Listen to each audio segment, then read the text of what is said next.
if you want to grow your wealth, your income, and increase valuation podcast. Hello everybody, it's Dan. Hope you're well today. Welcome to the show. Hope you're well. It is Friday. It's a mindset and hustle show, and today we're going to talk about mental well-being, really, more than anything. Mental health, mental well-being, call it whatever you want to call it. It's really, really important that we talk about this stuff, and I think that society kind of talks about it, but that's about it. It talks about it and doesn't really do much in terms of actions. One of my favourite ever posts that I saw, and it was a meme, and it was someone saying, just checking in, because I know you've gone through some stuff recently, how are you doing? And the reply was, not so great. And then they replied, okay, cool, just checking in. Like that for me is what people talk about when we talk about mental well-being. We're like, oh, you need to look after yourself. Actually, can we talk? Because I've got a problem and I need help. No, I'm not interested in that. But stay well. And I think that's where we're at, really. And it kind of annoys me a little bit. But where do you go for help? Especially if you're a guy. If you need help, where do you go? And so that's really what we're here to talk about. But the four things I want to cover in today's session that I think will help you along the way. Even if your mindset generally is pretty good, you can always top it up and improve it. And if your mindset's fluctuating, shall we say, those periods when things are going well, you feel amazing, and that's great, and you end up not doing anything, right, about it. But those periods where things are not going so well, you can't be bothered doing anything about it. And for me, I think that the important bit here is that when things are going well, you need to understand, especially if you fluctuate a lot, and I have done in the past, I've gone up, I've had ups and downs like everybody, I think. But we've got a scale of ups and downs. And what I've managed to do is I've managed to normalize my ups are not out here, they are here. And my downs are not over here, they are here. So my scale of emotional ups and downs is much, much smaller these days. So for me, I've learned to regulate that. And that's worked very, very well. It's taken me some time to learn that is a thing that you can actually do. Now I'm working on the top end, is to get the top end scale. When we were in America, for example, and it should have been up here, and I was very happy, and it was here. And it was like, how can we improve on that? I went to see the Golden State Warriors basketball team, and it was just here, not here. And it should have been here. But again, it's something to work on, something that we're all working on. And this mindset thing is not something that you just go on a training course over a weekend and you go, I'm fixed.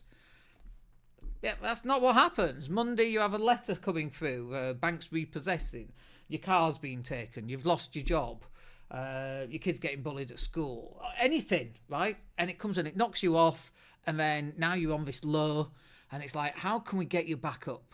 And for me, I think one of the serious and important things that we should be doing is that when things are going really well, we should be planning for when things are not going to go so well, because we know it's coming. Like, I don't know anybody where life has just gone straight line, just gets better and better and better. That is not how life works. And we kind of think it is, because in films, Top Gun, they do everything. Everything's amazing. They live happily ever after. Tom Cruise gets the girl, and amazing. They live happily ever after. And the film ends, and we think that that's what life is like. And that's not what life is like. Where do they show us where she's had an affair with his brother, right, or whatever? Where do they show that? They don't. They live happily ever after. Well, that's not real life. We know that that's not real life. What about where she gets really ill? Where's that bit in the film? Well, of course, it's not in a film, is it? Because it's Hollywood, right? But we kind of have this idea that that's really what our life should be like, and life's not like that. When things are going really well, you should be planning for when things are not going great. Like, what systems are you going to put in place? And these four systems that I'm going to talk about shortly are some of the things that will help.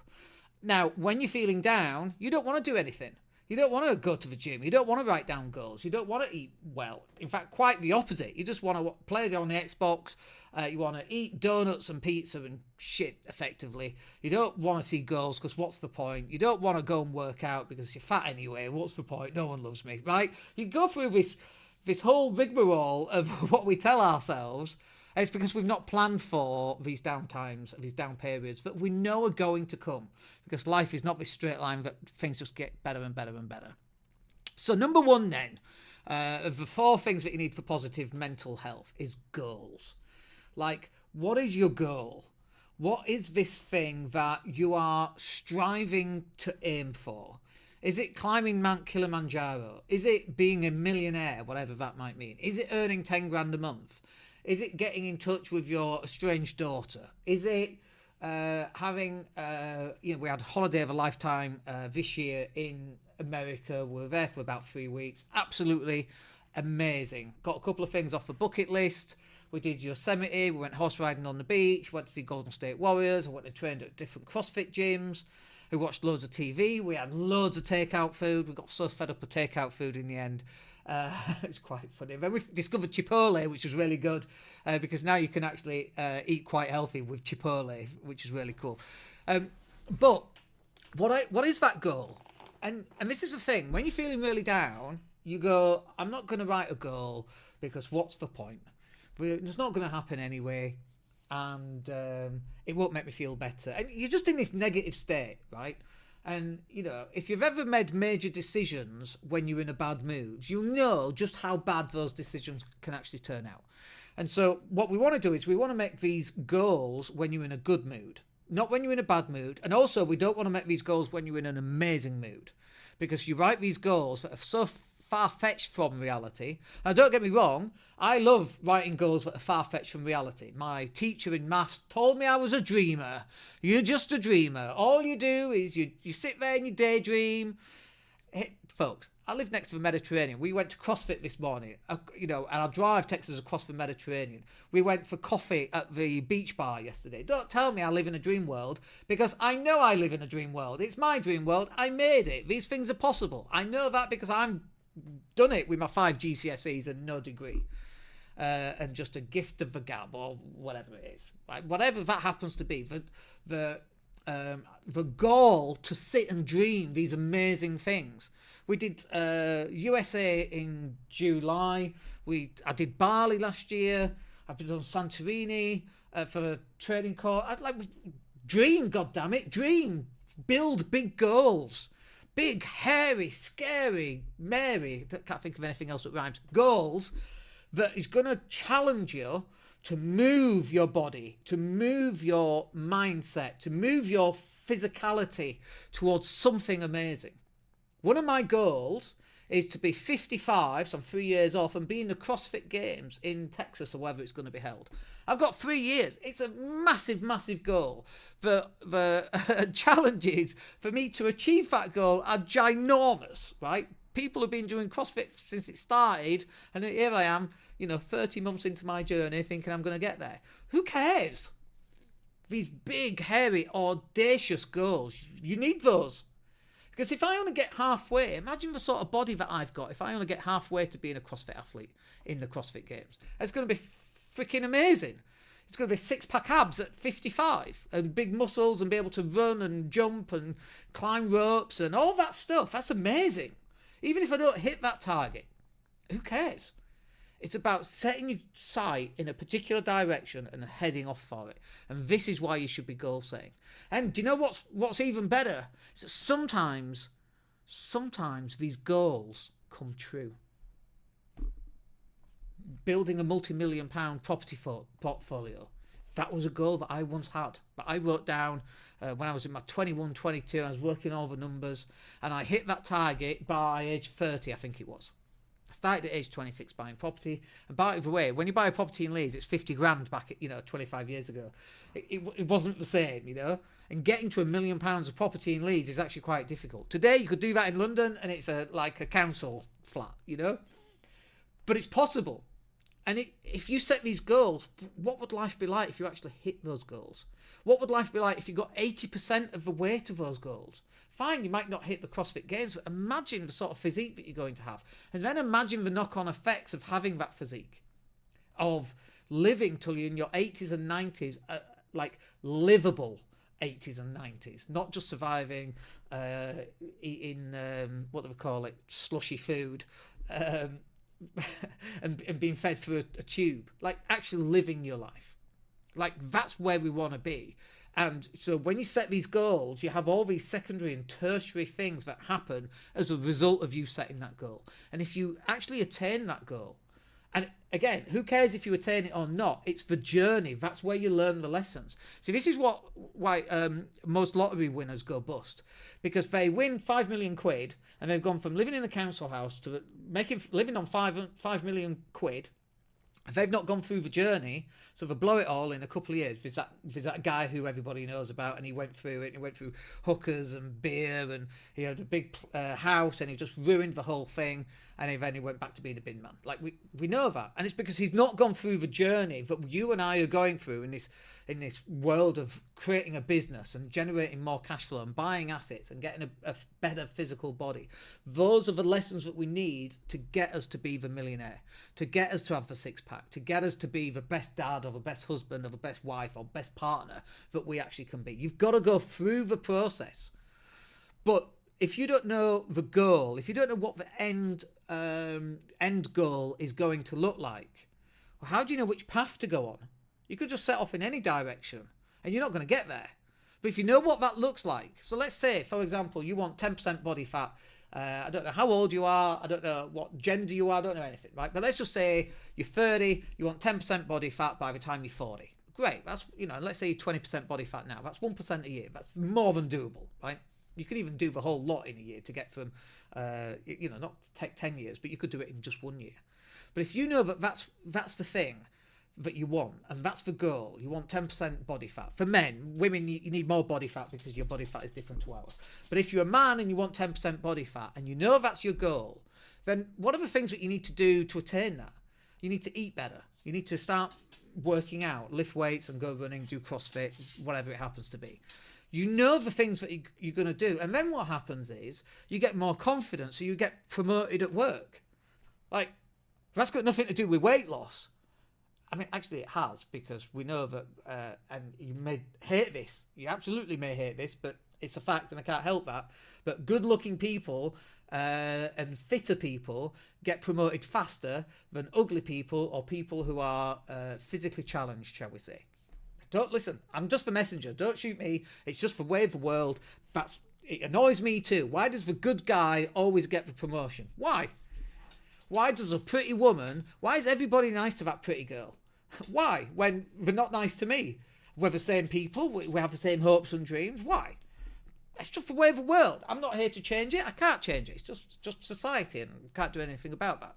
But you're going to get these secondary and tertiary benefits from going on these journeys and by setting these goals. And you need to start setting goals. We do this, by the way. So we set weekly goals at the end on Fridays. We set them, and we're about to go live in the next hour, actually, with our community, in the Live Like Legends community. We want to set, what's the intention for next week? As we come up to the end of the month, what's our intention for the month? What's the goal that we want? And at our event in January, what's the intention for the next 12 months? What goal do we want? And then when you come over to Spain in July, okay, what was the goal, and what have you done, and what have you achieved, and what do you need to do next? And actually being more cerebral about what this journey should look like is so powerful, and it's going to really change your ability to achieve those goals. So one of the other things that you need for positive mental health is physical activity. I went to CrossFit this morning. You may have seen, if you follow me on social media, you may have seen the picture that I uploaded. It's at the bottom of our street, and it's just very dramatic every morning. There's clouds and there's sun, and then there's the Mediterranean Sea, and it's just beautiful. And went to CrossFit, and I looked at the CrossFit workout, and I'm like, oh my gosh, this is going to be fun. And when I say fun, I don't mean fun. I mean, this is going to be challenging. And everything hurts today, it has to be said, a couple of hours after completing the workout. But boy, do I feel good. And boy, do I feel more confident and ready to attack the world. And if someone said, Dan, I need you to go speak to 1,000 people on stage, and I'll be like, what am I talking about? And they'll go, we don't know, anything you want. Or Star Wars, go talk about Star Wars for now. I'll be like, yeah, that's cool. I could go do that. Because the physical activity is translated into better confidence.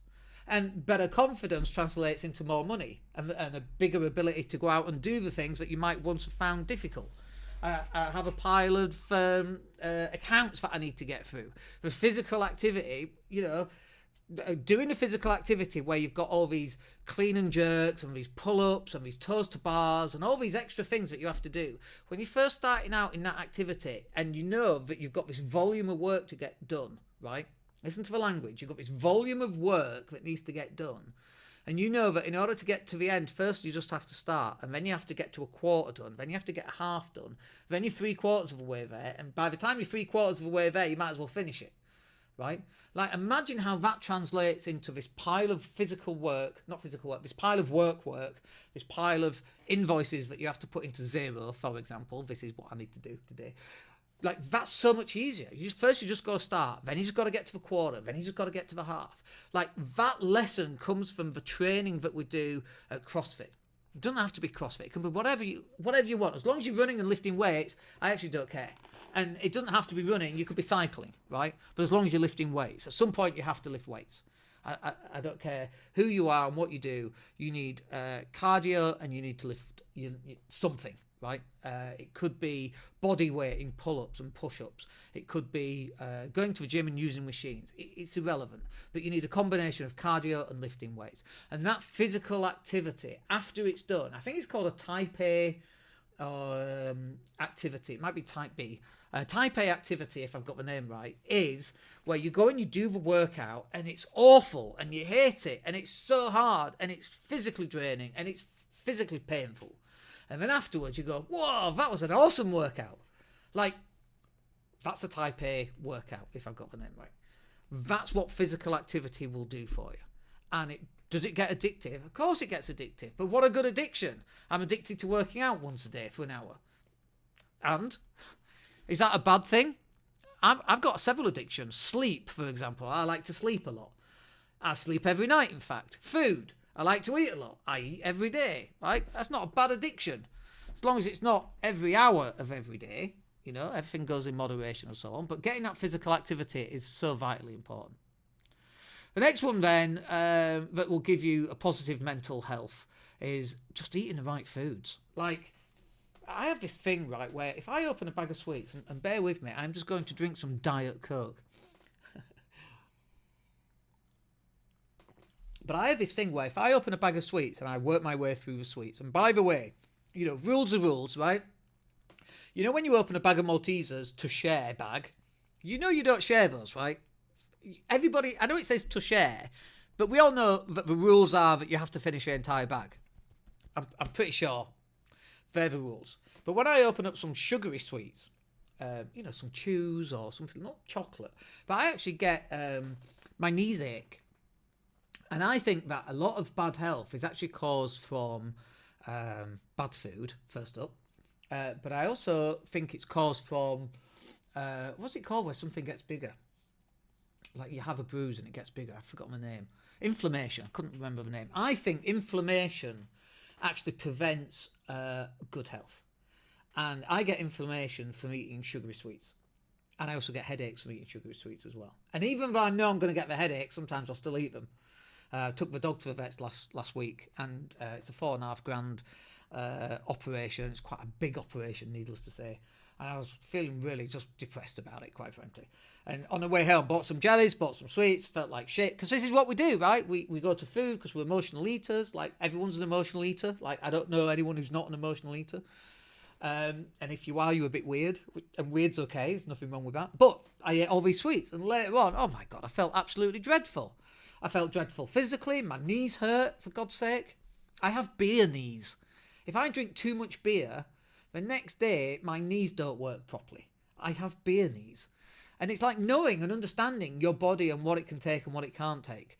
And eating the right foods and eating the wrong foods, trust me on this, is one of those things that will help you mentally. And this, again, there's secondary and tertiary benefits to this. So, for example, after this, I'm going to eat, what am I having today? I've got chicken, peppers, lettuce, and some couscous. And a bit of a sauce, like a lemon herb sauce from Nando's, and a bit of coleslaw, right? All ties into my diet. I'm on about 1,800 calories a day at the moment because I'm in a weight loss cut. And I'll be doing the weight loss cut until Christmas. That's the plan. Whether we stick to that plan or not is another matter, right? But that's the goal, that's the plan, and that's the direction that we're heading in. But after I've eaten that, like, the discipline that's needed in order to eat the right foods also translates over to you doing work. So the discipline, like, it's so easy to go eat a donut. Like, it's so easy, right? Those 5 minutes are absolute heaven. But then how do you feel about yourself afterwards? You feel pretty rubbish, right? Now you've let yourself down. Now you've ruined your diet for yet another day. And actually, you could have made gains on your diet. You could have lost some weight. Gains. You could have lost weight on your diet. But no, you haven't done that. You've either stayed the same or actually you've put a pound on. Like, for what? 5 minutes of a donut? And instead of just having discipline, instead of eating the donut, go have chicken and broccoli and a bit of gravy, right? Whatever that happens to be. Like, you can go do that. But no, I'm just going to eat some sweets. It's going to make me feel better. And it makes you feel better for 5 minutes, and then afterwards you're beating yourself up all day. And then the effect of that food has on your neurology and the way that you see the world is actually not a good thing to do either. Now imagine that over a longer period of time. Now you're putting weight on, then you feel even worse about yourself, and then you get to the stage, well, it doesn't matter anyway because I've put so much weight on, it doesn't matter if I lose 2 stone or not. And actually it does matter. If you're 20 stone, you lose 2 stone, now you're 18 stone, right? You lose another 2 stone, you're down to 16. You do that 3 or 4 more times. I don't know what your weight should be, but over the next few years, and you do it gently and gradually, that's life-changing stuff. But, no, I want to eat this donut.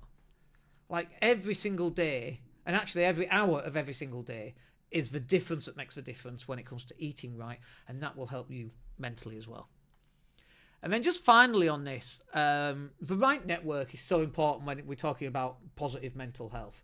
We've all had relationships where, someone said something to you. In fact, me and my wife, we were watching Love is Blind, a bit of really trashy TV. And we do watch a bit of trashy TV every so often. Anyway, we're watching Love is Blind.